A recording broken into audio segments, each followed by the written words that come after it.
yo creo que podemos ir empezando y ahora mismo ya somos 27 personas, o sea que creo que es momento de empezar y lo dicho, que quien vaya incorporándose a lo largo del seminario, pues bienvenido es. Entonces, bueno, en primer lugar me gustaría empezar como hacemos siempre, dando la bienvenida a los dos ponentes que hoy nos acompañan, que son Ángel Talavera y Andrés Stumpf. Bueno, como siempre también, a modo de preámbulo, indicar que esto es un encuentro, es un simposio que se enmarca en un ciclo titulado Europa, ¿cómo estás?, que está liderado por GF y Web Madrid, y bueno, que el objetivo fundamentalmente es divulgar, de algún modo, hacer más accesible e inteligible, más comprensible en definitiva, la respuesta de las distintas instituciones europeas frente a la crisis del COVID-19 en una pandemia que indudablemente ha sido simétrica, asumiendo por simétrica que nos ha impactado a todos, aunque con intensidad variable, y en un debate de reconstrucción que, bueno, corre el riesgo, en el caso de la eurozona concretamente, de ser asimétrico si quizá no se implementan las medidas de manera coordinada y no se avanza en ese debate de integración y de acción conjunta para, bueno, en el terreno económico, que es sobre todo el que debatiremos hoy, el social, bueno, pues para intentar que sea lo más eficaz y efectiva posible. Entonces voy a dar primero unas líneas iniciales de los currículums tanto de Ángel como de Andrés, para quienes no los conozcan. Empiezo con Andrés, si te parece. Es periodista económico del diario Expansión, donde escribe sobre política monetaria europea, deuda y banca de inversión. Ha sido redactor del diario Cinco Días y productor del programa de la SER Consumidor. Y bueno, además es doble graduado en periodismo y comunicación audiovisual, donde se especializó en economía. En el caso de Ángel, él es economista jefe para Europa en la casa de análisis Oxford Economist, donde lidera un equipo de economistas realizando proyecciones económicas y análisis macroeconómico sobre las economías de la Unión Europea. Él reside en Londres desde hace 5 años y desde allí, bueno, comenta con frecuencia sobre temas económicos, tanto en medios nacionales como internacionales. Nos acompañan, por tanto, bueno, pues dos ponentes, creo que bastante atractivos para abordar precisamente esta arista económica, esta perspectiva económica de cómo está respondiendo la Unión Europea en conjunto y en concreto sus instituciones al reto del COVID, que es, probablemente siempre lo digo, pero el problema más grave desde el punto de vista de la dimensión del shock económico al que se han enfrentado nuestras economías, en el caso de la española desde la Guerra Civil, pero en general desde la Segunda Guerra Mundial. Entonces, bueno, a modo de preámbulo también me parece interesante, por tanto, abrir el debate con una pregunta que pueda ser interesante, quizá para quien no es economista, sobre cuáles son, desde vuestro punto de vista, las diferencias significativas que se aprecian entre la crisis financiera del 2008, la llamada Gran Recesión, y la del COVID-19, que algunos, entre otros Paolo Gentiloni, por ejemplo, recientemente en una entrevista en El Mundo, tildaron como que puede ser la de la gran fragmentación, entendiendo esta como, bueno, como una especie de ruptura del mercado único, ¿no?, que al final es el mayor logro desde el punto de vista de la integración europea en materia económica. Entonces, no sé si podéis dar unas líneas generales sobre qué diferencias fundamentales apreciáis vosotros como economistas y si es posible que aquella crisis de la que guardamos, creo que la mayoría, un recuerdo bastante negativo y también incluso inicialmente una mala descoordinación por parte de la Unión porque se reaccionó tarde, si en esta ocasión esto es homologable o hay diferencias sustantivas para pensar que no es así. No sé, cualquiera de los dos, quien se atreva a romper el hielo.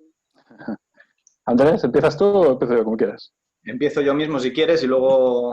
Vale. No, bueno, perfecto. En pocas líneas, ¿me oís bien primero? Sí. En pocas líneas, la diferencia es el punto de partida, cómo se llega, ¿no? A la crisis de 2008 se llega con unos desequilibrios financieros crecientes que en un momento dado, bueno, se pone la fecha, ¿no?, en la quiebra de Lehman, pero ya va gestándose, ¿no? Estalla y provoca una crisis de confianza, una crisis en el mercado, una crisis inmobiliaria también en el caso de España, que tiene que reestructurarse toda la economía. En este caso, es verdad que veníamos con una desaceleración, digamos, que se estaba produciendo, que se estaba acelerando, sobre todo por el tema de las tensiones comerciales entre Estados Unidos y China y lo que de ahí se derivaba. Y lo que ocurre es una crisis sanitaria que para contenerla provoca una crisis económica. Cambia también mucho la situación, la reacción, digamos, en 2008 hay una crisis de confianza, entonces los bancos no se prestan unos a otros, no hay una primera reacción grande de poner en marcha todos los mecanismos para proporcionar liquidez, y en este caso sí se ha hecho, con el parón de la actividad económica todavía más brutal. Si no se hubiera puesto en marcha la liquidez, empieza a no poder pagar las deudas nadie porque no tiene ingresos y empiezan a quebrar una empresa tras otra, y ahí es cuando tienes un problema. Un poco las diferencias entre una y otra crisis. Vale, interesante. Ángel, no sé si... Sí, con lo que comenta Andrés, o sea, sí, todo de acuerdo. Lo que diría yo, como para profundizar un poco mi visión, es que lo que hace esta crisis, yo creo, distinta a todas las demás, no solo la gran recesión, sino todas las demás que hemos visto, es que es una crisis que es, aparte de que obviamente viene por un problema de salud, que nadie había visto algo así, yo creo, quitando las comparativas del SARS, pero a mucho menor escala. Es una crisis que simultáneamente, por su propia naturaleza, es una crisis que simultáneamente es de oferta, empezó como una crisis de oferta y luego de demanda, y luego a la vez se está convirtiendo también en una potencialmente crisis de financiera o de confianza. Entonces, tienes a la vez un shock donde está la gente encerrada en su casa, no puede ir a trabajar, no tienes, o sea, el sector oferta está siendo afectado, pero el sector de demanda también, obviamente, porque la gente no puede consumir.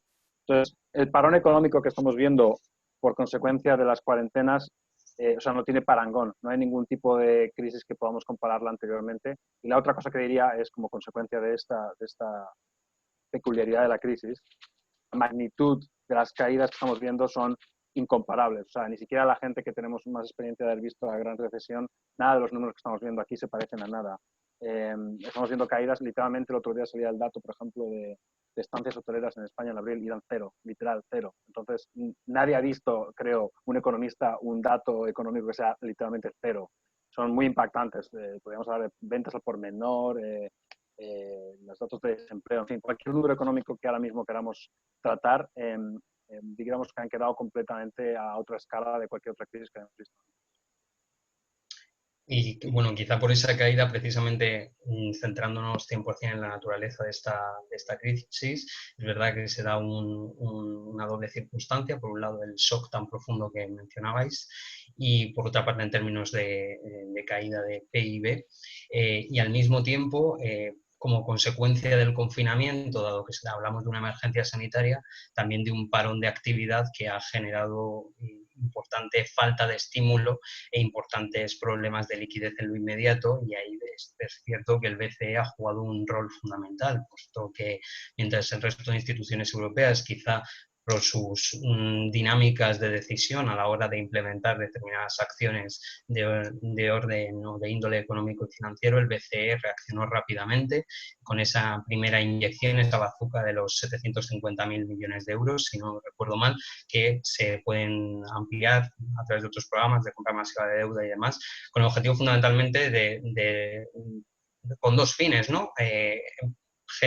Evitar que se produjera ese problema de liquidez, se disparara la deuda privada de deudas y hogares, y por otra parte, por supuesto, con el objetivo de que la prima de riesgo estuviera controlada y no hubiera un problema de desconfianza, que al final fue lo que acarreó la crisis del 2008. Entonces, ¿creéis que las medidas del BCE han favorecido, van a ayudar mucho a que esa reconstrucción sea, digamos, más llevadera? ¿Creéis que no es suficiente? ¿Creéis que hay que hacer más desde el Banco Central Europeo? Hablo estrictamente. Ángel, ¿te parece si hago así y Alberto, claro, por supuesto, Sí. un resumen un poco de cuáles son las medidas que se han anunciado desde el 12 de marzo, que fue la primera reunión, hasta ahora, sobre lo que hay ahora mismo, lo que ha puesto el BCE en marcha, aparte del programa de compras de emergencia pandémica que mencionabas, de 750.000 millones? Bueno, esa es la base de todo, digamos. El 12 de marzo el Banco Central Europeo llega y pone en marcha, ya tenía en marcha, digamos, desde septiembre, un programa de compras que compraba 20.000 millones de euros al mes en deuda sistemáticamente. Y lo que hace es añadir un nuevo paquete de 120.000 millones. En esa reunión, acaba decepcionando un poco la respuesta, y lo que hace es reunirse de emergencia con las primas de riesgo disparándose para los niveles actuales. No hablamos para nada de niveles de 2011 ni nada de eso, disparándose para lo que hemos visto en los últimos años. Y lo que hace es convocar a los miembros del Consejo de Gobierno y aprueban el programa de compras de emergencia pandémica, que son 750.000 millones a invertir en deuda soberana y corporativa a lo largo de este año. Es decir, no tiene una periodicidad mensual, podrían gastarlo todo en un mes o todo en 2 meses, y tiene esa flexibilidad. Pero además también ponen en marcha medidas de liquidez que son tan importantes o más como que el programa de compras, que es convocan una serie de subastas para inyectar liquidez a la banca, dinero que la banca utiliza para seguir prestando a las empresas, que hay que recordar que lo de las compras de deuda es muy impresionante y tal, pero el mercado europeo todavía tiene más o menos un 60% de la deuda europea llega a través de los bancos, entonces que ellos sigan teniendo la capacidad de prestar es tremendamente importante. Entonces lo que se hace es convocar una serie de subastas en las que la primera, han hecho una serie de subastas puente, pero la primera gorda, digamos, de este programa llega en junio, y van a poder pedir, en principio, todo el dinero que dé de sí el colateral que le entreguen al BCE, y pueden ganar hasta un 1% solo por el hecho de pedir prestado al BCE. Luego ya le cobrarás al cliente lo que vayas a cobrarle, pero ya solo por pedir prestado tienes opción a ese 1%. Y lo único que tienen que hacer es mantener el flujo de crédito, que es verdad que en un parón de la actividad económica ya es difícil de por sí. Entonces, tú prestas el dinero y la idea es que la rueda de créditos no se pare y esto no termine en una crisis de deuda, que es lo que es difícil de gestionar. Entonces, esas dos medidas han sido claves y rápidas, sobre todo en la respuesta del Banco Central Europeo, y muy distintas a cómo fue en el pasado, donde pues empiezas bajando tipos, empiezas viendo distintos instrumentos, pero ahora la receta nos la sabemos y se ha aplicado, y la cuestión es si tienen que ampliarla, si parece que en junio pues los 750.000 millones de euros pues se ampliarán, si se incluirán otros activos, porque ahora mismo solo incluye, por ejemplo, en la deuda corporativa, la de muy alta calidad. Parece que se puede abrir a otro tipo de deuda, y esas son las medidas, pero es perfilarlo. El Bazooka ha tardado, en lugar de 2008 a 2012, como la otra vez, ha tardado en llegar 2 meses.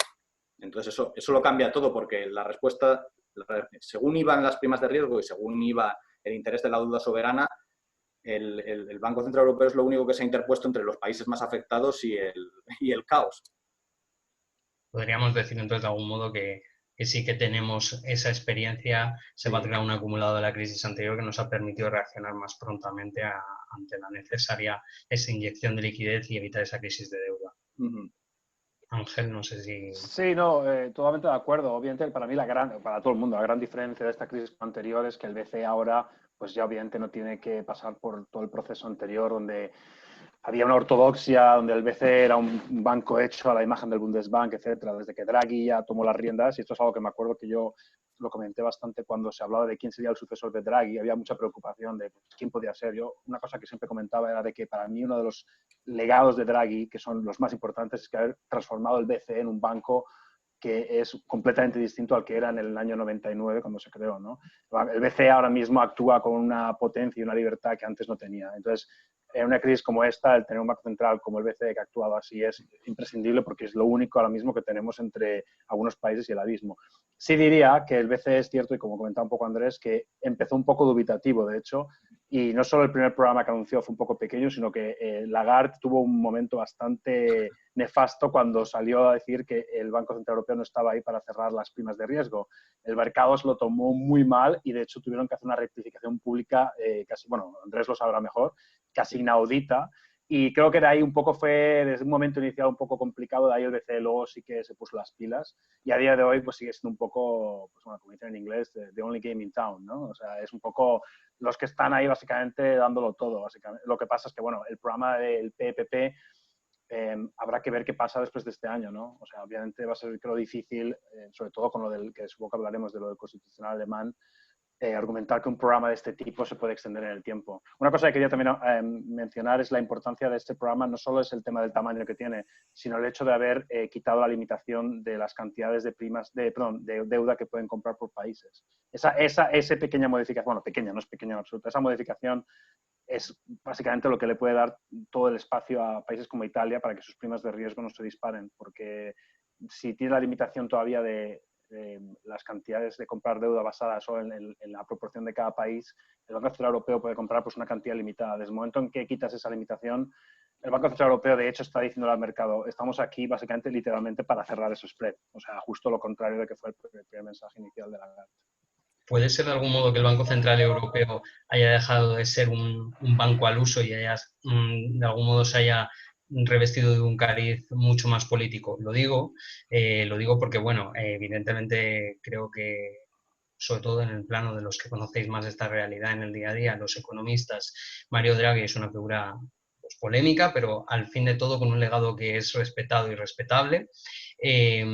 Claro, es cierto que estos días, hace escasas semanas, el 4 o 5 de mayo, conocíamos esta sentencia del Tribunal Constitucional alemán, que ha generado también tanto revuelo, porque atacaba precisamente, creo recordar además que no ha sido en el contexto Lagarde, sino que fue refiriéndose a los planes de compra de deuda masiva ya impulsados por Draghi, arguyendo de algún modo que el BCE se extralimitaba en sus funciones, creo que decía el Tribunal alemán, y claro, eso llevaba sobre todo a los más europeístas y a los más euroescépticos a un debate muy dividido, ¿no? Por un lado, el hecho de si esa extralimitación realmente golpeaba el proceso de integración europea, si golpeaba la independencia del BCE, si no terminaba de dejar claro cuáles eran las competencias del BCE, o incluso si podía dificultar la implementación a futuro de estos nuevos anuncios lanzados por Lagarde.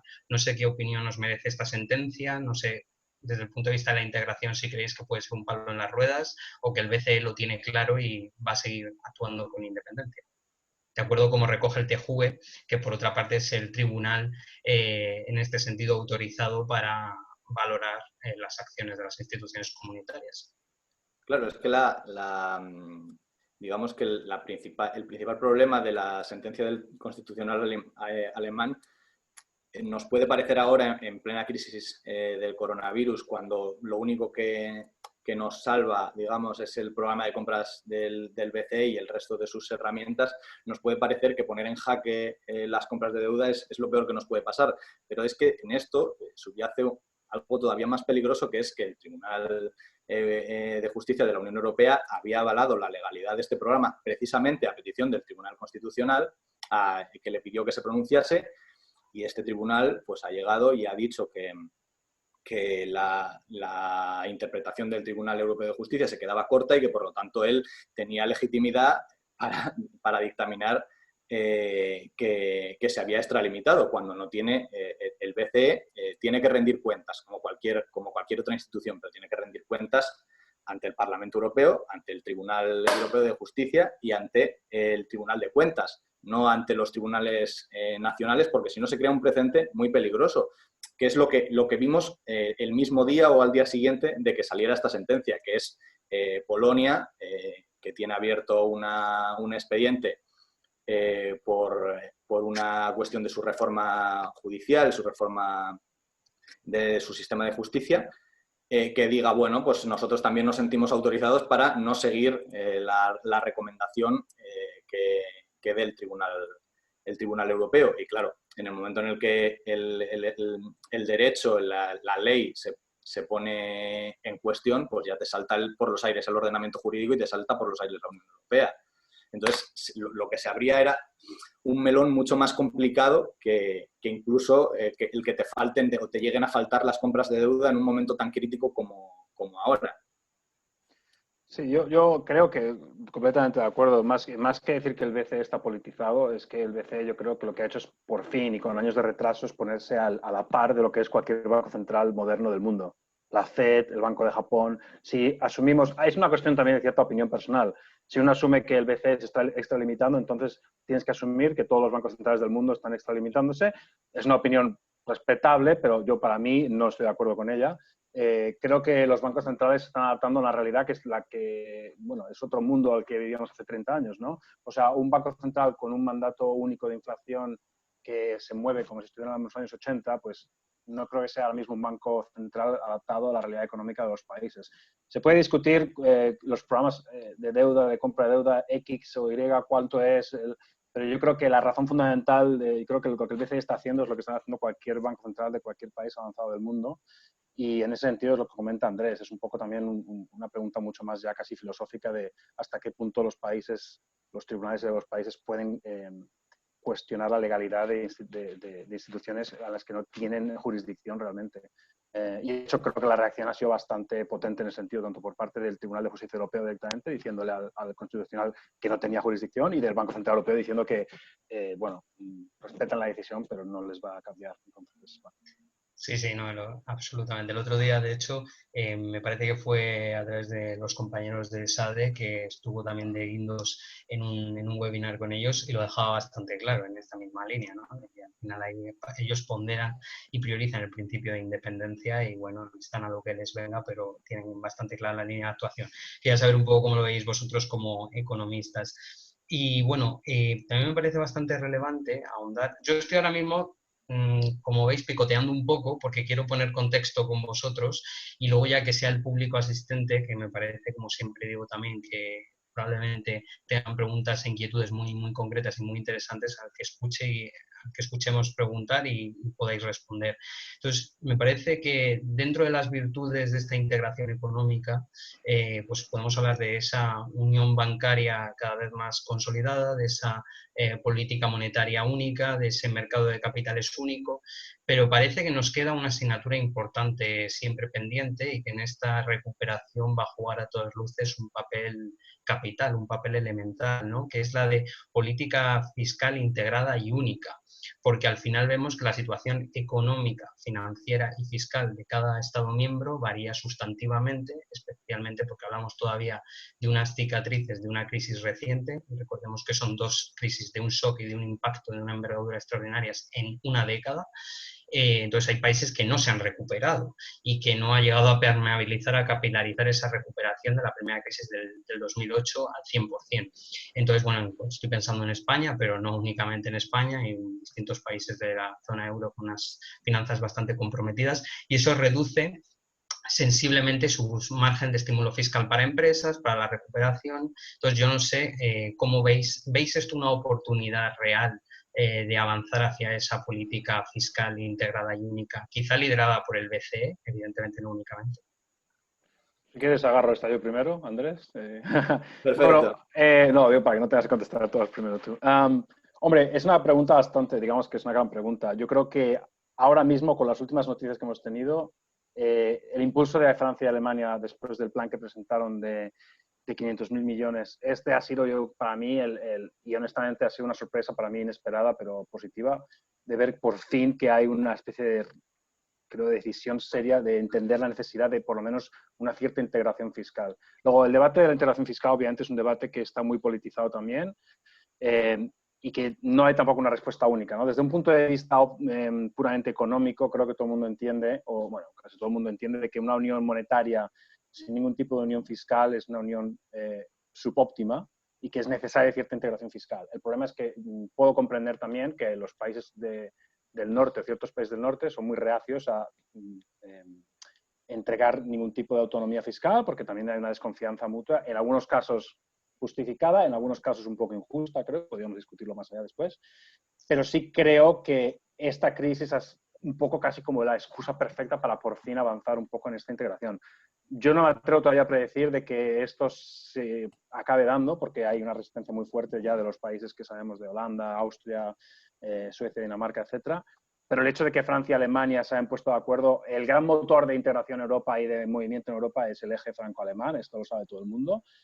Cuando todo al final, después de hablar mucho, eso es lo que realmente acaba marcando para mí la agenda europea.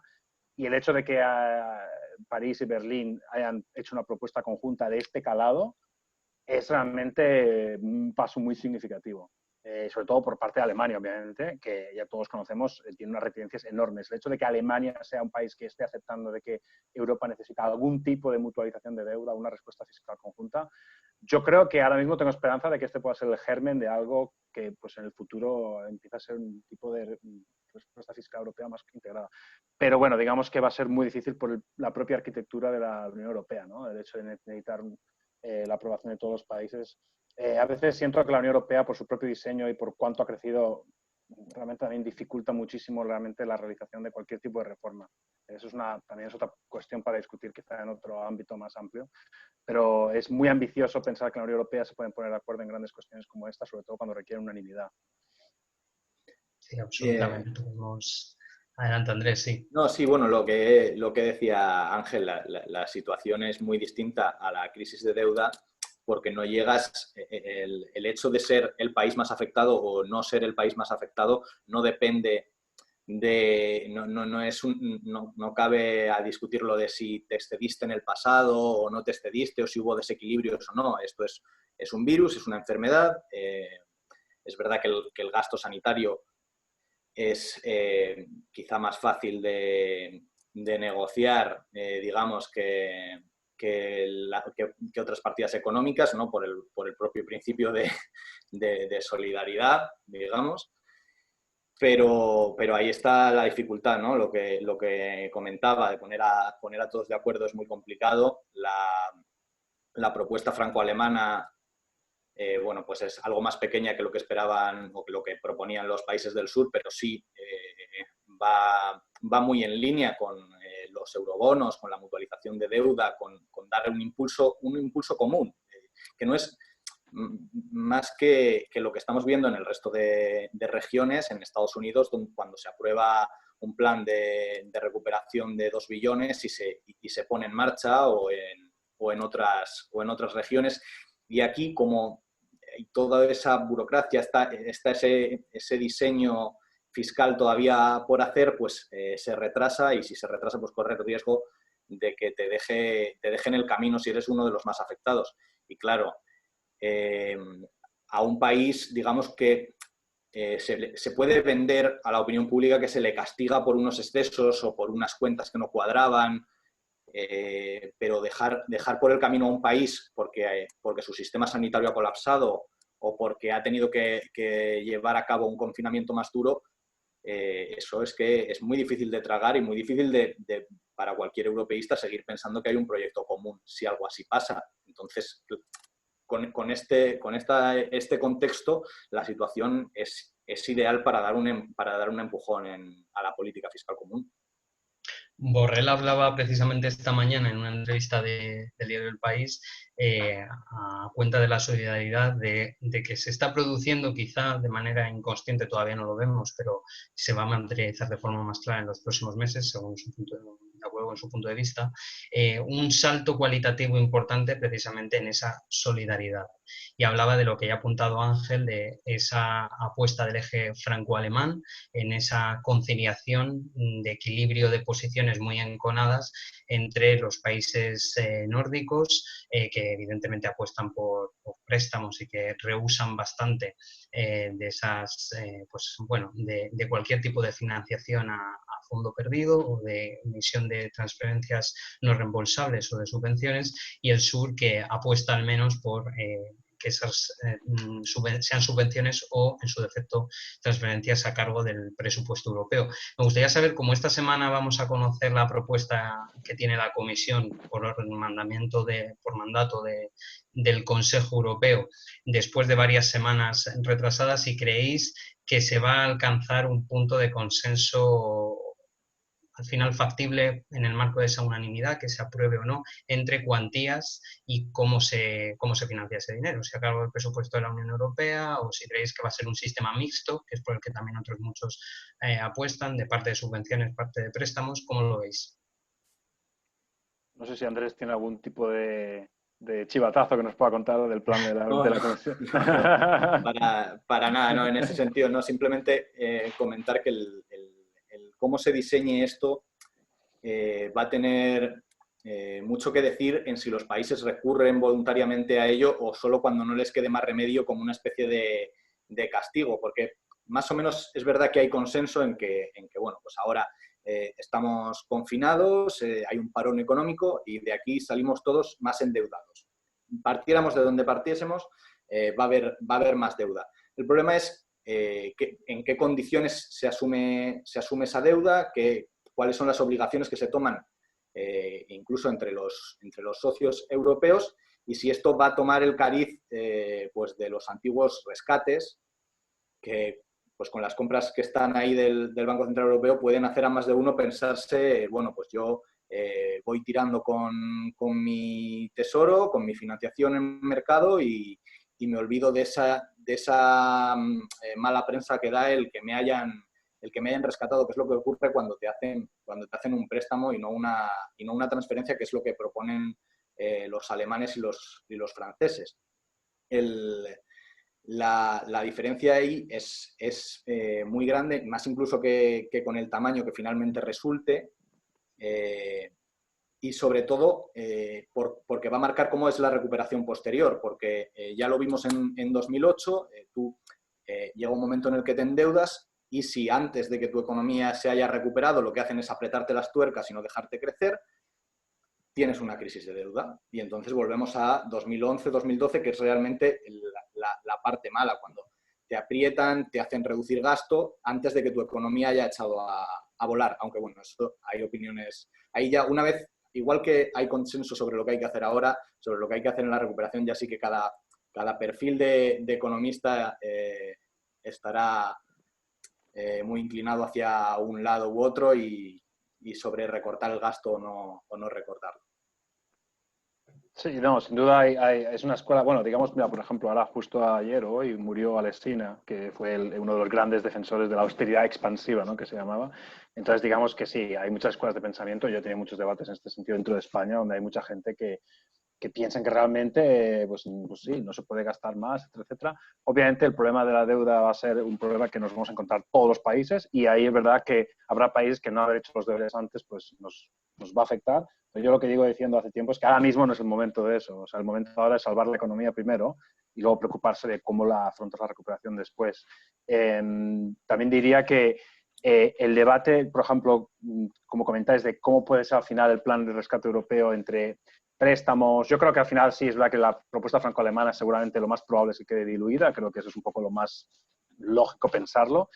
El hecho de que creo que el debate habría que a veces redireccionarlo para que no fuera tanto la idea de que los países del norte austeros y bien portados están dando limosna a los países del sur. Es que creo que la supervivencia del mercado común a todo el mundo le beneficia. Entonces, si tienes un país como Italia que lleva 30 años básicamente teniendo que tener un superávit primario para poder pagar su deuda y no creciendo en absoluto, a ningún país del norte le beneficia que un mercado como el italiano o el español esté completamente en permanente parálisis. Entonces, a veces creo que el debate, entiendo que hay mucha moralina que repartir por pecados del pasado de todos los países, pero creo que a veces habría que ser un poco más prácticos a nivel de que el crecimiento de todos es una ganancia para todos. Y una respuesta fiscal europea que no suponga un incremento de más deuda para algunos países puede resultar beneficioso para todos, mucho más que el coste de las propias transferencias. Entonces, desde un coste-beneficio análisis, ¿no?, puramente de escuela de negocios, muchas veces habría que ver si eso realmente, más allá de, pues digamos, ¿no?, de la pontificación sobre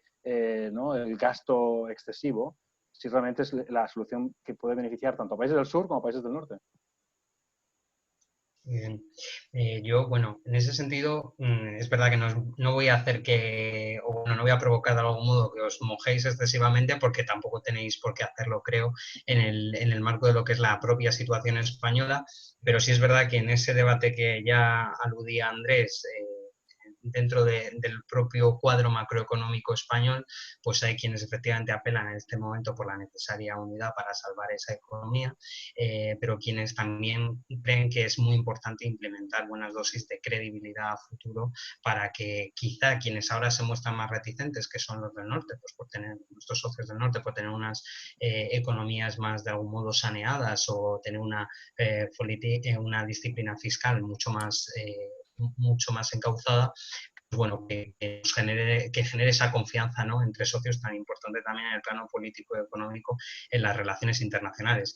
Pero sí que quería haceros una pregunta un poco a la luz de la incertidumbre excepcional relacionada con todo el tema del COVID y del impacto del shock, ¿no?, que ya hemos mencionado. La Comisión sí que ha hablado precisamente que no es momento ahora de pronunciarse sobre nuevos expedientes por el procedimiento de déficit excesivo, que sería, recordemos, aquel que se excede en el caso de cualquier Estado miembro por encima del 3%. Entonces, ¿creéis que, salvada esa economía, transcurridos estos meses más convulsos de recuperación y asumiendo que no hubiera un rebrote, que ya es mucho, se deberían de replantear las reglas de juego? ¿Se debería quizá de flexibilizar y aumentar, por ejemplo, el déficit, de poder llevarlo más allá del 3%? O incluso, bueno, la deuda idealmente se tendría que situar en torno al 60%, y en España, pues antes ya de la crisis estábamos cerca del 100% del PIB, creo recordar. ¿Pero creéis que por esa vía se podría abordar, o pensáis que no, que eso sería al final inútil, sino de una concienciación política real dentro de los países de que esto hay que tomárselo en serio?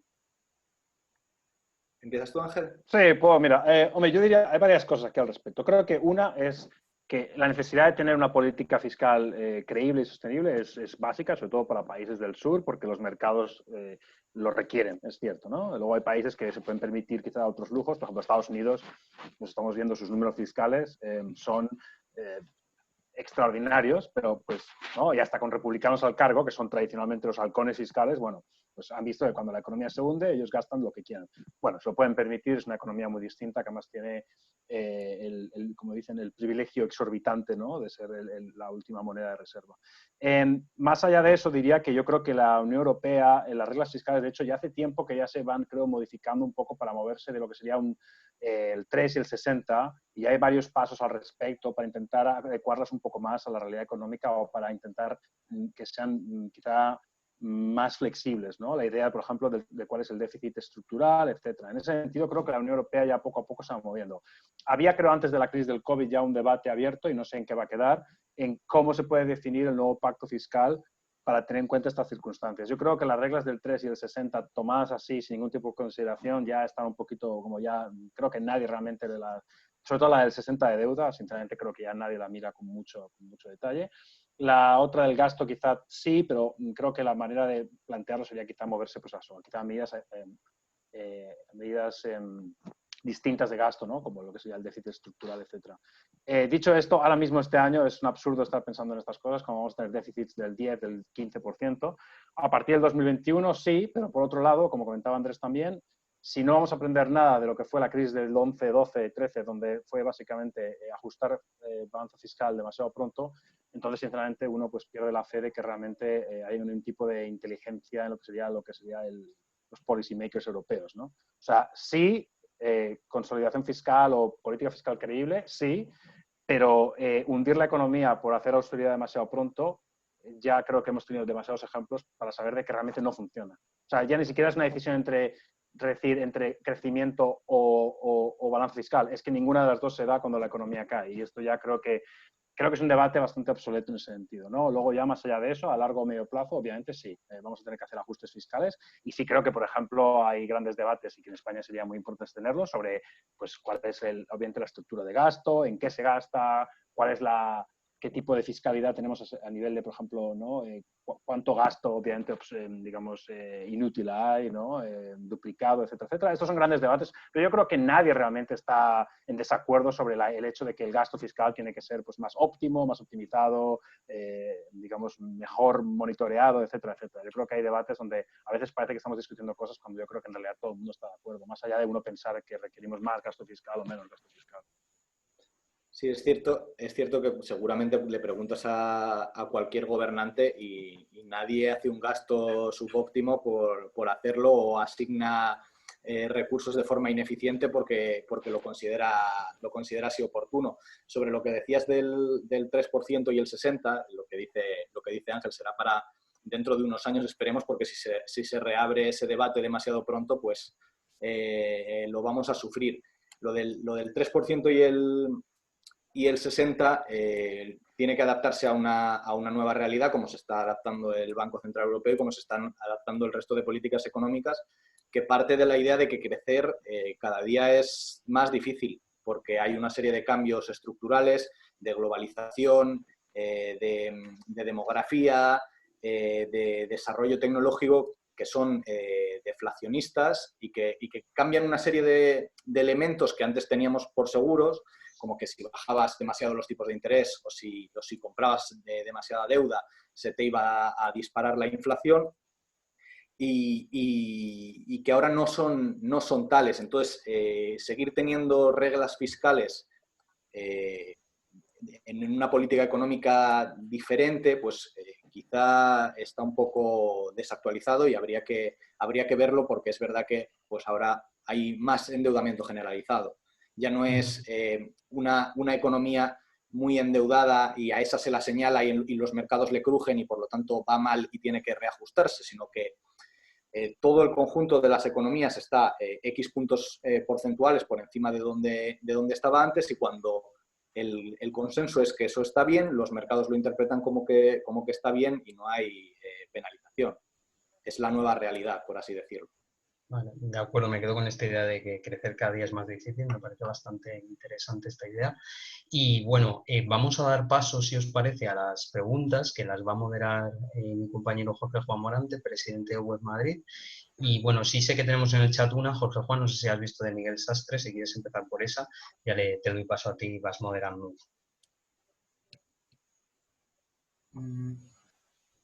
Sí, muchas gracias, Alberto. Pues eso, como están las preguntas, se pueden hacer por el chat o levantando la mano o directamente. levantando la mano, que está ahí en participantes, abajo, suele estar, levantar la mano y se empieza dando la mano. Así que tenemos así la primera mano que ha pedido es Cristina. Tenías a Miguel por aquí que no sé si... bueno, da igual, Sí. le digo porque ha escrito en el chat hace rato ya, pero bueno, si no pase Cristina y después Miguel Sastre. Es que no lo había visto él porque te escribí a ti solo, Alberto. Ah, vale, estupendo, es verdad, que es en privado, discúlpame. Sí, sí. No. Pues, o sea, que la haga Cristina si queréis y luego ya la hago yo. Eso es, vamos circulando. Bueno, pues adelante. Genial, gracias. ¿Se me oye bien? ¿Se me oye? Sí. Yo te digo perfectamente. Vale, genial. Bueno, muchísimas gracias por el debate. Yo, bueno, no soy economista ni nada, pero la sensación un poco que tengo así, por analizar un poco pues, las medidas que hemos visto impulsadas, por ejemplo, por el gobierno, la sensación que me da es que hay un poco un desfase, ¿no?, entre toda la conversación que estamos teniendo aquí sobre las medidas un poco pues, más institucionales, de liquidez de préstamos, si se va a aumentar o no el déficit de los países, etcétera. Luego ya hemos hablado un poco más de políticas fiscales, que quizás ahora es un poco pronto, ¿no?, para definir qué políticas fiscales va a haber, pero sí que habéis hablado un poco habéis sacado el término de los debates fantasma, ¿no? Un poco como en general todos estamos de acuerdo con que se lleven a cabo medidas fiscales que sabemos que son beneficiosas desde la última crisis, pero luego parece que los políticos siguen un poco enredados en sus guerras ideológicas y, bueno, mi sensación es que a la hora de definir las políticas fiscales y económicas de los diferentes países miembros de la Unión Europea, si vamos a tener que estar lidiando pues, con debates fantasma ideológicos y un poco si pensáis que esto puede ralentizar la puesta en marcha o la coordinación de las medidas económicas, porque si al final tenemos a políticos que están polarizando y no entienden las ventajas de, por ejemplo, la cooperación público-privada, ¿no? O políticas un poco más pues que tienen que conversar con todos los agentes sociales, económicos, para poner en marcha medidas que beneficien al conjunto de la ciudadanía. Si vemos que tenemos políticos que solo benefician, por ejemplo, a un sector o, ¿no? Pues, por ejemplo, al sector público, ¿cómo puede esto ralentizar toda la puesta en marcha del funcionamiento de la economía en general? O si va a haber más coordinación de políticas, o es que no lo sé, por eso pregunto. Bueno, si quieres, empiezo yo. A ver, yo diría, bueno, digamos que el punto de partida para mí, o lo que es importante, es que la política fiscal, sobre todo, es una política que está muy definida por la ideología. Entonces, desde ese punto de partida es muy difícil realmente que hagamos, digamos, una coordinación de políticas entre países o entre los diferentes partidos de un país, porque hay una visión fundamentalmente distinta de lo que la política fiscal tiene que hacer. Si un país o un partido piensa que el gasto público es demasiado bajo, hay que subirlo, el otro partido automáticamente piensa que tenemos que bajar el impuesto a todo el mundo, va a ser muy difícil encontrar un punto medio. Luego ahí es la realidad política, y esto en España, por desgracia, lo hemos visto desde hace muchos años, la realidad política de lo que es, pues, lo que a lo mejor en privado se puede considerar que serían medidas donde podríamos ponernos de acuerdo, y la realidad pública de lo que es el cómo le vendes esas políticas a tu electorado. A mí, por ejemplo, a mí, ya creo a todos, me parece muy decepcionante que en España seamos incapaces de llegar a ningún acuerdo de Estado sobre nada, cuando nos pasamos la vida diciendo de que España necesita grandes acuerdos sobre educación, sobre pensiones, etcétera, y que nunca podamos avanzar en eso. Yo creo que ahí, como ciudadano, creo que todos deberíamos estar, obviamente, muy decepcionados de que la clase política española no esté a la altura. Sí, por ejemplo, por otro lado, me parece, por ejemplo, más, reconfortante ver, por ejemplo, que en esta ocasión, por ejemplo, el diálogo social entre, digamos, sindicatos, patronal, gobierno, parece que está activo, y me parece una gran noticia, por ejemplo, porque sí estamos hablando de medidas históricas en algunos casos que creo que pueden realmente, en muchos casos, si son exitosas, pueden tener un gran alivio para la economía en una crisis histórica. Pero sí, digamos que, un poco respondiendo a tu pregunta, a ver, yo no tengo gran esperanza de que vayamos a ver un cambio radical ahora mismo en lo que serían las relaciones político-económicas del país, y que de repente, pues, empecemos a practicar políticas que, digamos, haya más consenso. Digamos que para el punto de empezar no creo que haya consenso sobre políticas, por lo tanto es muy difícil esperar qué ocurre cuando realmente no las diferencias son demasiado grandes, yo creo, entre las medidas que deberíamos tomar. Más allá de, pues, como que lo que decía antes, ¿no? El gasto tiene que ser más eficiente, etcétera, etcétera. Pero bueno, estos son un poco perogrulladas. Creo que todo el mundo, pues, está de acuerdo de que, como comentaba Andrés, no creo que nadie las diseñe a conciencia para que sean malas. De momento, lo que sí que hay en marcha de colaboración público-privado son los famosos avales, que son replicados en diferentes países, y que, bueno, por lo que la demanda que está habiendo y la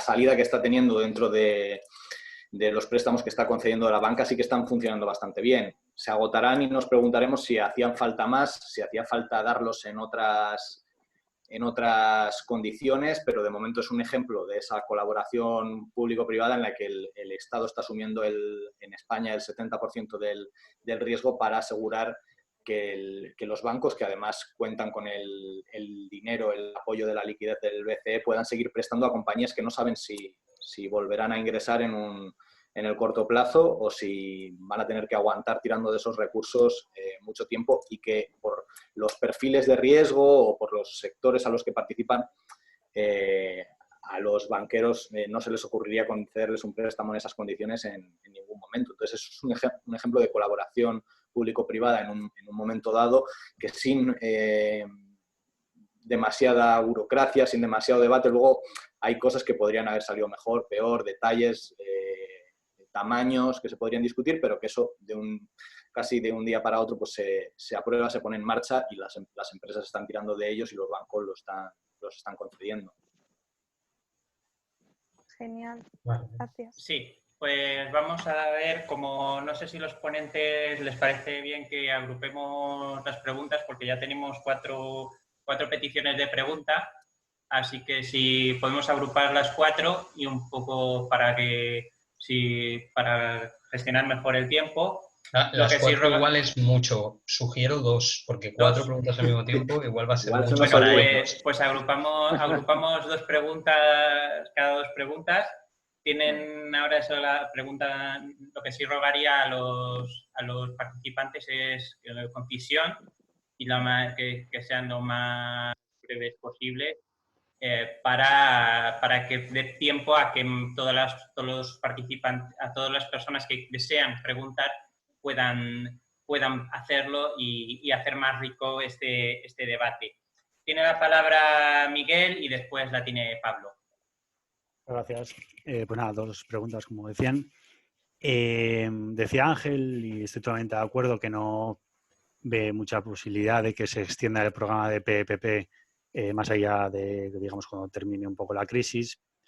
Si es verdad que aquí me suscita una duda, no hay mucho track record en las economías globales en quitar los estímulos, si bien vimos antes que bueno, la Fed sí lo había comenzado a hacer, pero también es verdad que vimos que yo creo que fue como año y medio después de empezar a hacerlo, o no, incluso menos, unos 9 meses después de empezar a hacerlo, creo que, por ejemplo, el mercado de repos se les tensionó muchísimo, que es verdad que no solo fue por esto, más allá de que no se sabe del todo bien porque no solo fue por esto, pero es verdad que drenaron liquidez y al final el mercado de repos se les tensionó mucho y lo tuvieron que intervenir. Si en Europa todavía incluso tenemos unos mercados financieros que son menos eficientes que la Fed, realmente a mí esto me suscita un poco de miedo de quitar los estímulos y de cómo se va a hacer, ¿no? Esto es la primera. Y la segunda es, durante los últimos años en los países occidentales, de alguna manera había, bueno, por el gran proceso de globalización y también por las grandes empresas, hemos importado de alguna manera deflación. Si ahora los policy makers, aunque yo no creo, se ponen a hacer políticas de desglobalización, si creéis que esto nos puede llevar a ver resurgimiento de la inflación. Estas son las 2 preguntas. Luego, un comentario muy rápido. Me parece muy interesante lo que comentaba Ángel de, en vez de hablar del gasto público, hablar de la estructura del gasto público, porque en realidad en España se habla mucho del gasto público, pero estamos como 6 puntos por debajo de la media, creo que es de la eurozona o del euro. Eran las 2 preguntas. Muchas gracias. ¿Te parece? ¿Empiezo yo, Ángel? Sí, dale. Sobre el programa de compras de emergencia pandémica, es cierto que está circunscrito a este año. También es cierto que se habla ya de que se pueda ampliar al año que viene, pero es verdad que está formulado quizá para sacarlo adelante sin demasiada pelea y lo antes posible. Está diseñado como una herramienta muy temporal, muy potente, pero circunscrita en el tiempo. Pero a pesar de eso, hay unas que yo creo que se ha guardado el BCE, que es el tema de las reinversiones. No se ha hablado nada de las reinversiones de deuda del programa de compras de emergencia pandémica, mientras que del tradicional sabemos que hasta que no vayan a subir los tipos de interés, el Banco Central Europeo va a seguir comprando esa deuda. Es decir, cuando un bono, el Banco Central Europeo compra un bono, cuando este llega a su madurez, es deuda a 3 años, pues cuando pasan esos 3 años, el BCE compra otro bono para sustituir a ese y mantener su balance estable, es decir, dejar una política monetaria neutra, por así decirlo.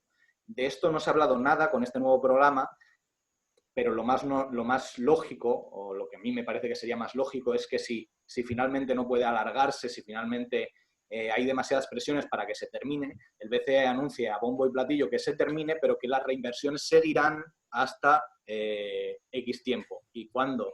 Y entonces esos 750.000 millones de euros que hay ahora serían como si se hubieran emitido en deuda que va a quedarse ahí, porque, por ejemplo, ha comprado un bono español a 10 años, dentro del programa de compras esos 10 años pasan, España emite otro bono a 10 años y el Banco Central Europeo reemplazará ese antiguo por el nuevo, diciendo que ha acabado el programa de compras realmente. Entonces, alargaría un poco el estímulo, a diferencia de cuando la Fed, que sí que hizo, pues progresivamente fue dejando vencer bonos que llegaban a su madurez y entonces el balance pues empezó a caer ligeramente y causó los problemas que comentabas. Y sobre la inflación, decir que dejarlo correr al 4 o al 5%, pues ahí pues hay un debate, pero lo complicado va a ser también que la inflación llegue al 4 o al 5 cuando llevamos 10 años intentando que llegue al 2 y lo único que hemos hecho es alejarnos y alejarnos y alejarnos más hacia el 0. Entonces, podemos pensar en lo útil o, no, o lo peligroso que sería dejarla al 4 o al 5%, hacer políticas para que alcance ese 4 o 5%, pero es que realmente se está volviendo muy complicado de conseguir esa inflación, por lo menos con lo que conocemos ahora como inflación y los elementos que utilizamos para medirla, que no incluyen la vivienda, por ejemplo, entre otras cosas que están abiertas a debate en la revisión que ha tenido que posponer el BCE.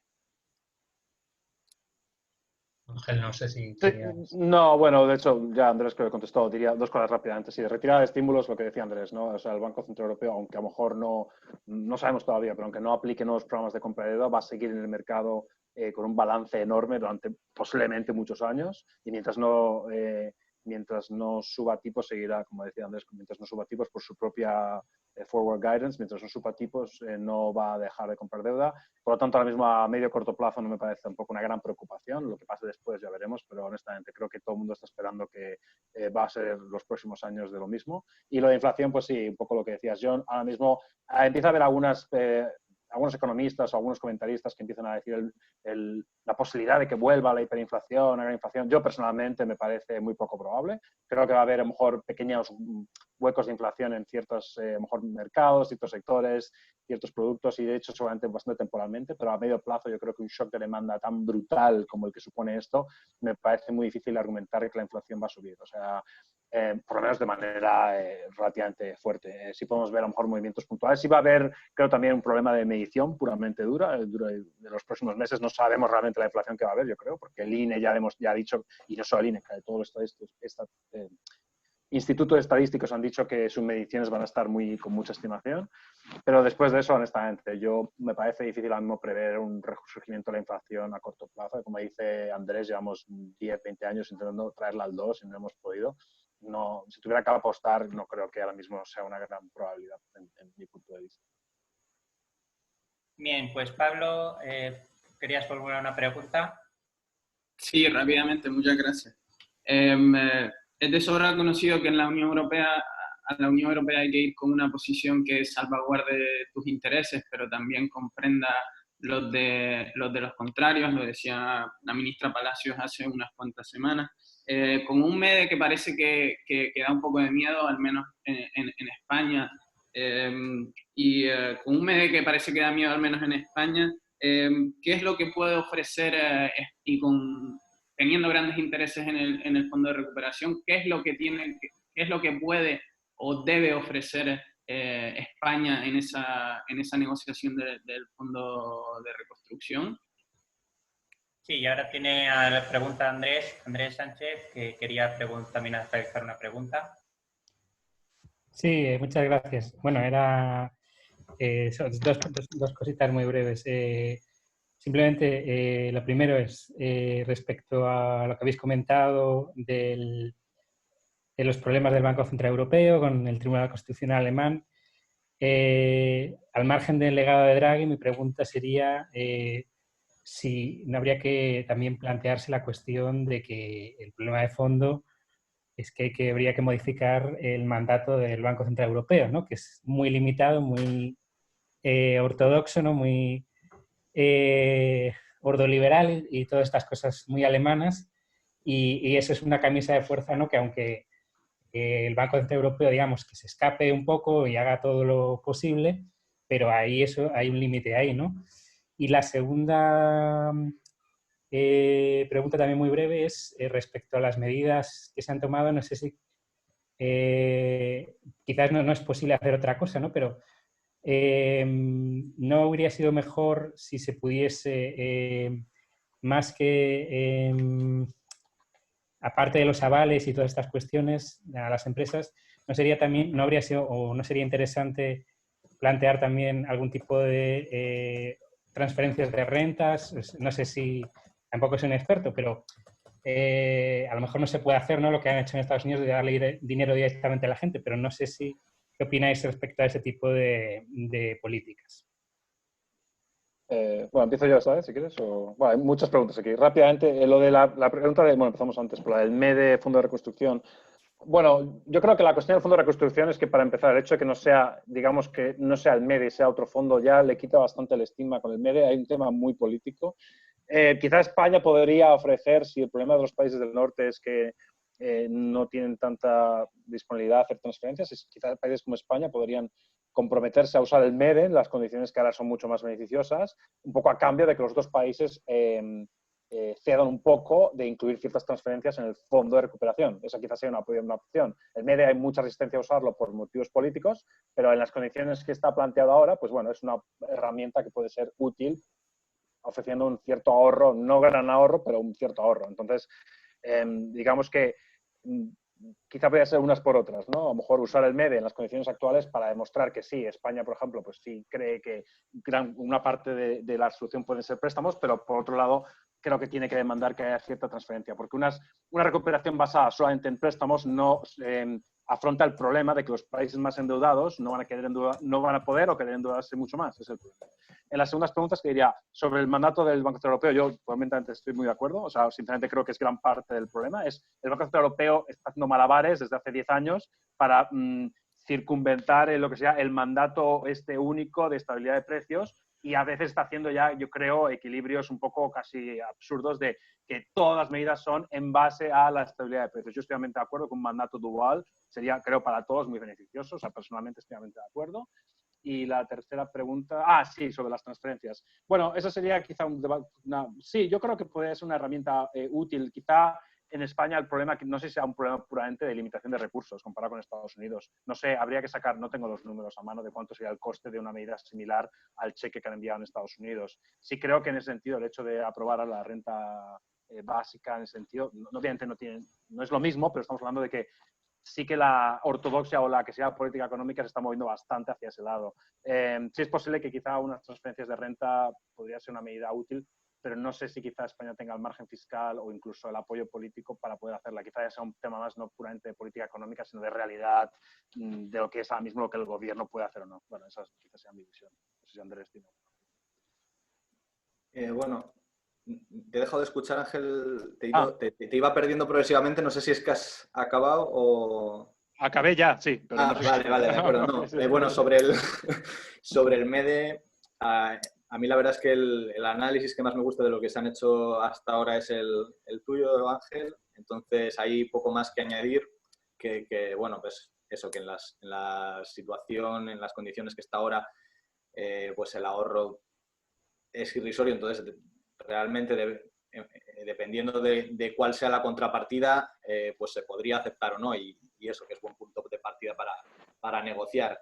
Sobre la segunda pregunta, sobre el mandato del BCE, hay que decir que hay un submandato que a veces se olvida, que es que sin distorsionar la estabilidad de precios, es decir, con la supremacía de la estabilidad de precios, el BCE tiene el mandato de, mientras pueda mantenerla, apoyar las políticas económicas de la Unión Europea en todo lo que pueda. Siempre que no eche por tierra pues esa inflación de cerca, pero por debajo del 2%. Con eso, pues eso, haciendo equilibrios en la última década, ¿no? El programa de compras no es para contener las primas de riesgo, es porque la inflación está baja, y el problema de esos equilibrios es que depende con qué presidente del BCE te pillen o con qué equipo te pillen y las circunstancias, pues se te puede dar un momento en el que el petróleo cause un subidón, se te vaya la inflación un par de meses al 4% y tú decidas que es buen momento para subir los tipos de interés justo antes de que quiebre Lehman Brothers o justo antes de que se desencadene la crisis de deuda, que es lo que se le achaca a Jean-Claude Trichet. Entonces, pues es verdad que concretarlo en un mandato dual como el que tiene la Reserva Federal, que es empleo e inflación, pues facilitaría mucho la tarea. De hecho, Draghi siempre, si uno le pregunta qué es de lo que más orgulloso está de todo su mandato, siempre va a decir los 10 millones de puestos de trabajo creados, y siempre va a hablar del empleo cuando realmente nunca ha tenido ninguna obligación para con los parados ni para con los trabajadores.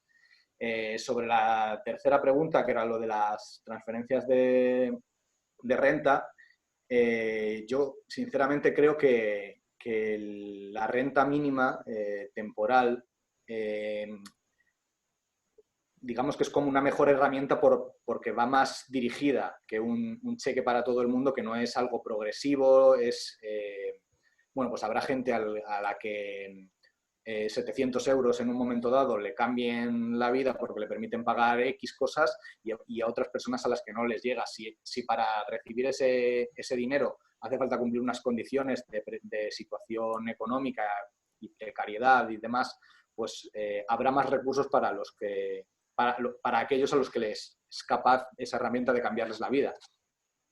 Eso es algo que se ha propuesto también desde la política monetaria, que es el famoso helicóptero de dinero, ¿no? Que es que el Banco Central Europeo, en vez de hacer las transferencias a los bancos y que estos presten a las empresas o las familias, directamente pues, introduzca unos ceros en su balance y lo reparta entre los ciudadanos. Pero es algo que, bueno, Draghi ya decía que le parecía una herramienta más fiscal, que yo coincido en ese sentido, y sobre todo que bueno, que de momento, por cómo están redactados los estatutos del BCE, es una herramienta que está bastante, no sé si en el límite, pero rozando lo prohibido. Vamos. Sí, MA a través del chat pregunta que se entiende que a corto plazo estamos en un entorno deflacionario y que pregunta que si nos vamos a deuda por PIB sobre el 100% en Italia, España y Francia, ¿veis estimable sostenible a medio plazo, 5 años? Si no lees, ¿cuáles son las alternativas para reducirla? Crecimiento, no lo parece, reestructuración, inflación inducida. Y luego tenemos otra pregunta. Espera, que contesten eso, porque yo creo que ya es muy larga en el planteamiento. Y ahora, si quieres, pasamos a la de Joaquín y concluimos con esa. No, sí, primero hay una de Miguel, que formuló, otro Miguel que formuló en privado, que pregunta que si podríamos evaluar de forma genérica la evolución económica a nivel UE o a nivel país. Y esas son las dos, así más o menos. No hace falta que contestéis los dos a las dos. Si alguno tiene especial predilección, no sé si... Bueno, a mí la de la deuda me gusta bastante. Diría que es que hay mucho debate sobre la deuda. Digamos que hay varios comentarios aquí. Primero, que la deuda, digamos que estamos hablando de niveles muy distintos todavía. España pues, nos vamos a ir al 115, 120, Italia va a ser entre el 160, Francia parecido a España. Estamos hablando de niveles bastante distintos. Sobre lo que es sostenible o no, esto es una cuestión también que yo me parece muy interesante, es ¿quién determina, ¿no? ¿Qué determina lo que es la deuda sostenible? ¿Es 100%, es 120, es 90, es 150? No hay un número mágico que determine la sostenibilidad de la deuda. Hay dos cosas que yo diría. Una es la trayectoria, o sea, estamos al 100 o al 115 o al 150, pero es una trayectoria que va a caer o que va a subir o que se va a mantener estable, esa es una. Y la segunda pregunta, y la que creo que es la más relevante, es ¿cuánto cuesta pagar los intereses a esa deuda? ¿No? Y esta es una gran pregunta que creo que hay bastante desconocimiento al respecto. Por ejemplo, en Italia, y este es un dato que es muy interesante porque tú ya lo estaba mirando, en Italia ahora mismo pagan, pues de memoria lo voy a decir, con un 3% del PIB en pagar la deuda. En los años 90 estaban pagando un 10% del PIB en pagar su deuda. Entonces, yo argumentaría que un 10% del PIB hace que una deuda sea mucho menos sostenible que un 3% del PIB. ¿Por qué? Porque una de las variables más importantes a la hora de cuán la deuda sea sostenible o no es los tipos de interés.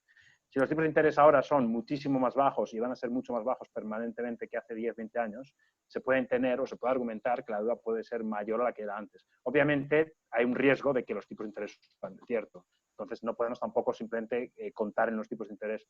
Pero la pregunta sobre la sostenibilidad, creo que hay muchas simplificaciones sobre cuánto es un dato realmente sostenible o no. Sí es cierto que, como comenta la pregunta, inflación es una de las medidas quizá que ayudan más a reducir los niveles de deuda, pero como ya hemos discutido antes, no se puede tampoco crear inflación de la nada porque obviamente el ejemplo que tenemos de que llevamos 20 años casi en Europa, en España no tanto, pero en Europa sobre todo, sin ser capaces de crear inflación, pues ya nos dice un poco sobre el problema. Si el Banco Central Europeo pudiera crear inflación de la nada, pues no estaríamos completamente siempre por debajo del target. Pero bueno, como decía yo, para mí creo que el tema de la sostenibilidad de la deuda sobre todo es, bueno, la cantidad de intereses, cuánto están costando de los intereses, ¿no? Y en ese sentido creo que ese es un dato que realmente creo que habría que tener mucho más relevancia, que no el número de la deuda en sí, que obviamente es importante, pero que tampoco te dice toda la historia realmente en este respecto. Me quedo yo entonces con la de la valoración. Vale.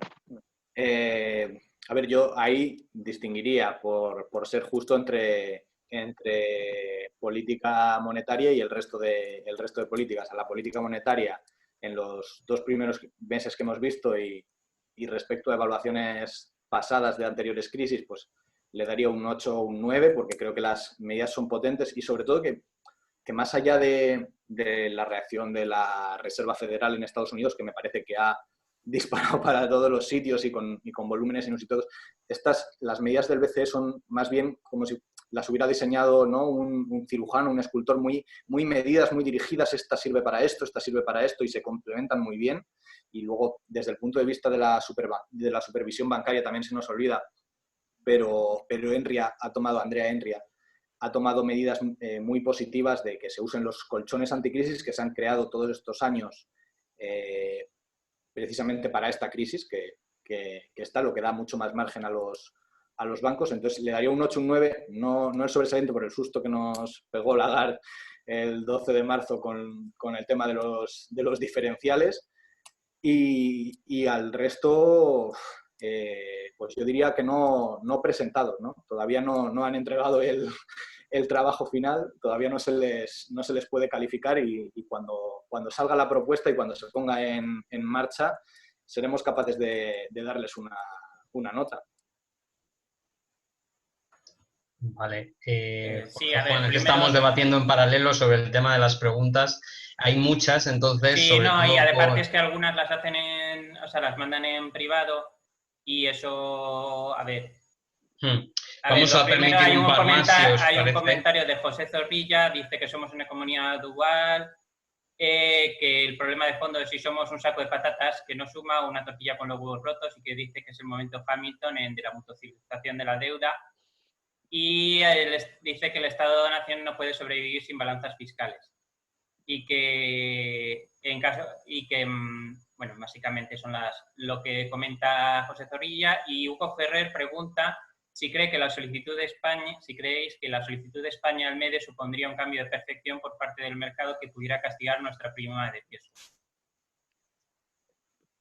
Bueno, lo de las patatas no me quedó claro. Yo, desde luego, soy de tortilla con cebolla, eso es lo importante, creo. Más allá de eso, momento Hamilton, no sé si la gente está muy familiarizada con lo del momento Hamilton o no, que es el tema de mutualización de deuda, que yo creo que no llegamos a tanto en Europa. Me parece que hay mucho, bueno, ¿cómo decirlo de manera elegante? Creo que hay mucho análisis sesudo de gente que quiere realmente ponerle grandes titulares a algo como que creo que es un gran paso, pero no creo que estemos todavía hablando de una revolución en Europa de ese nivel. Y la segunda, la del MEDE, sí, es una buena pregunta, de hecho es muy relevante, y sí he hablado con gente que me ha comentado precisamente este miedo. No sé realmente si ocurriría o no, pero sí creo que hay una reticencia a pedir el crédito del MEDE, aparte del coste político que supone, que creo que para mí es la gran cuestión. Sí creo que hay un cierto miedo a que el mercado lo penalice, aunque quizá ahora ya con la última aprobación de las condiciones del MEDE, en las condiciones que se hizo, yo creo que quizá el mercado se lo tomaría con mucho más calma, pero sí creo que hay un cierto miedo, de nuevo, para un ahorro relativamente pequeño, el pedir un crédito que te podría realmente encarecer, de hecho, el coste de endeudarse, y que básicamente te eliminaría todo el beneficio de usar el MEDE, que precisamente es el que sea más barato. Entonces, ahí sí me parece una cuestión que sí está presente. Obviamente habría que preguntarle a Nadia Calviño y etcétera, por lo que ellos piensan, pero pues yo creo que sí está en la mente de todos un poco. Estamos detrás de ella, pero todavía no hace participar. Del MEDE sí que hay que decir que el otro día leí que lo había pedido Chipre, ¿no? Sí. Y que, bueno, la reacción en principio en los mercados sí que ha sido muy positiva. Su prima de riesgo se ha rebajado en 60 puntos básicos en la fecha en la que yo lo leí, que debió ser el viernes o así, o incluso este fin de semana. Entonces, bueno, pues para esos países a los que a lo mejor sí que puede suponerles un mayor ahorro, pues a lo mejor sí que es más positivo. Y lo de las patatas también me he perdido en la pregunta, la verdad. Estaba comentando yo creo por aquí que sugería, me parece que es el intentar imponer impuestos a empresas contaminantes y digitales. Creo que volvemos al debate los recursos propios quizá a través del presupuesto de la Unión, pero igual se sale un poco del tema concreto que estabais comentando. Bueno, en cualquiera de los casos, os agradezco mucho las aportaciones. Nos hemos comprometido con los ponentes a que fuera 1 hora y ya pues llevan con nosotros 1 hora y cuarto, casi 1 hora y 20. Entonces, bueno, como en otras ocasiones, hay algunos turnos de palabra que nos han podido conceder, pero bueno, os invito a que en próximos simposios lo planteéis, que seguro que otros ponentes también pueden responder bien. Y quería, por supuesto, aprovechar para agradeceros una vez más, Andrés y Ángel, vuestra presencia hoy, aunque sea telemáticamente. Creo que habéis hecho una aportación extraordinaria y, sobre todo y más importante, creo que habéis ayudado mucho a divulgar un tema muy complejo como es la arista económica que siempre decimos de esta respuesta europea al COVID-19 y cuáles son las necesidades y los retos a los que nos enfrentamos. Y bueno, agradeceroslo y espero que también hayáis disfrutado en la medida de lo posible. Pues por mi parte, gracias. Gracias. Gracias por la invitación. Ha sido un placer compartir aquí plataforma con Andrés y con todos vosotros. Y por mi parte, pues da gusto ver que la gente tiene interés, como te comentaba también en privado, ¿no? Por temas que creo que son muy importantes realmente. Y pues creo que hacéis muy buen trabajo en este sentido. O sea que por mi parte, pues felicitaros y pues, nada, un saludo a todos desde aquí. Hoy que está soleado, pues se disfruta más. No te hemos preguntado por el Brexit porque igual no era tan tema, pero sería interesante igual a futuro pensar en cómo lo ve un español ya con tanta trayectoria allí en Londres. Bueno, ha quedado en suspenso, es increíble, de hecho. Te diría de una manera, vamos a resumirlo de esta manera, el coronavirus ha conseguido que la gente deje de hablar del Brexit y eso es algo que parecía imposible, o sea que para poner en contexto la gravedad de lo que sería la situación. Pero bueno, pronto volverá y sobre todo creo porque el gobierno aquí también está teniendo sus problemillas, seguramente es una gran plataforma para volver a cerrarse, para volver a unir a la nación en este sentido, pero bueno. Podemos hacer una discusión del Brexit en otra ocasión, cuando queráis. Eso es. Bueno.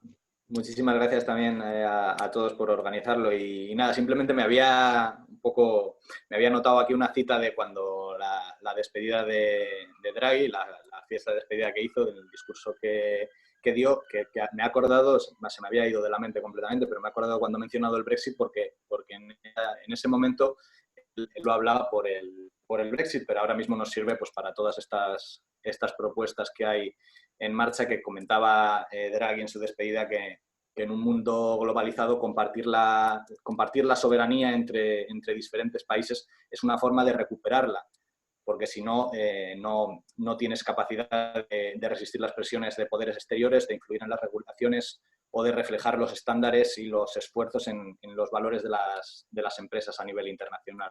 Entonces, creo que es un mensaje que en aquel momento se daba porque los Brexiters, ¿no?, decían aquello de retomar el control, y Draghi quería decirles que la única forma de tener control en un mundo global es compartiéndolo entre todos frente a las grandes potencias, y que ahora sí que nos sirve para ver que unidos es la única forma en la que se puede salir bien de esta situación.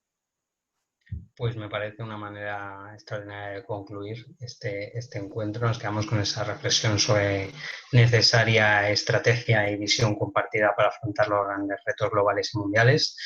Y de nuevo agradeceros y nada, que espero que haya sido productivo para todos y enriquecedor. ¿Vale?